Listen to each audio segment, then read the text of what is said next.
स्वातंत्र्य संग्रामात परकीयांच्या विरोधात बंड करणाऱ्या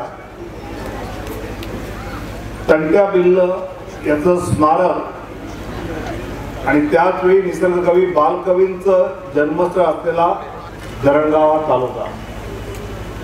तर तंट्या भिल्लचं स्मारक आणि बालकवींचं जन्मस्थळ असलेला तालुका याच्याबरोबर आता प्रत्येक राज्यातल्या माणसाला लक्षात राहील की अतिशय चांगली शिक्षण संस्था असणारा निळकंठेश्वर शिक्षण प्रसारक मंडळ ज्या तालुक्यात आहे असा हा धरणगाव तालुका अशी यापुढे ओळख केली राहील।